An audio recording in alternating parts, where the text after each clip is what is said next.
I was 11 years old when I realized that I can't have 3 sets of grandparents, right? It wasn't until I was 10 or 11 that I realized that this papa used to be with this grandmother. That's my whole head up. Yeah. That's my whole head up.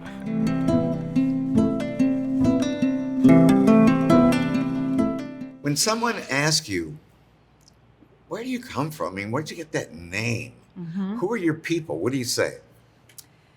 I say I am the daughter of Sanaa Lathan and Eleanor McCoy, both young Black artists who came up, dad out of Philly, mom out of New York City, Harlem. Mm-hmm.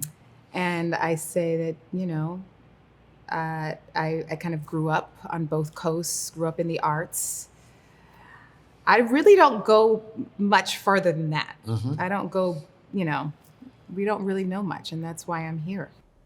I mean, I do know the little bit that I found out a number of 10 years back about my dad after he had passed away. My dad passed away in 2010. I've discovered, I grew up knowing very vaguely, kind of like hearing the whispers of adults, that there was like a general in the family, like political, whatever.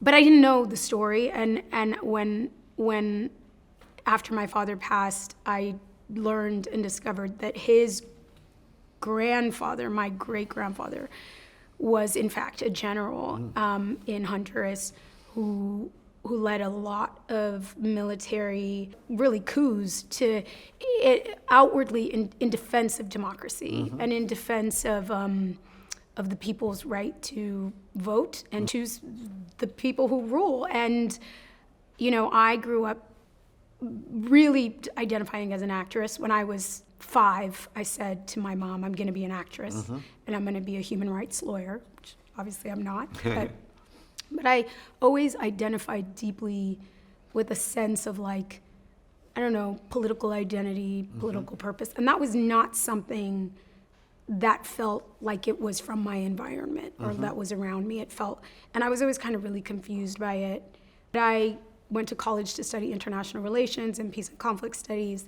And then once I kind of gained a platform as an artist, as an actress, I started getting engaged with get out the vote efforts and other social justice issues. And so that element of me felt kind of disconnected from anyone I knew in my family, really, immediate family.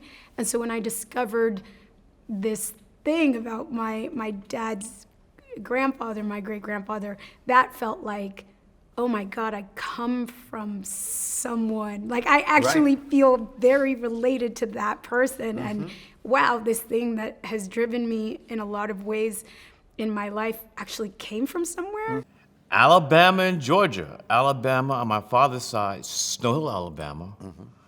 My great-great-grandfather was a disciple of Booker T at Tuskegee. And my mother's side from Atlanta, Georgia. So No, Macon, Atlanta, Georgia. No, Valdosta, I think. Valdosta. So when you went to Morehouse, it was like going home.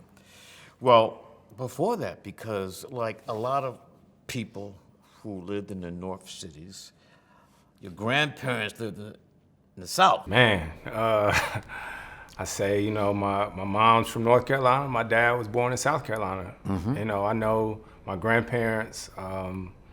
My great-grandmother actually just passed last summer, you know, and so I have a very, very big family, big extended family, and we're all very close. But past that, I mean, I've been over to my granddad's house. My dad has a stepmom and stepdad, you know, and I was 11 years old when I realized that I can't have 3 sets of grandparents, right? It wasn't until I was 10 or 11 that I realized that this papa used to be with this grandmother. That's my whole head up. That's my whole head up. But, you know, I've asked questions over the years, and, you know, your grandparents, they tell you as much as they know or as much as they can, but I always had a lot of questions.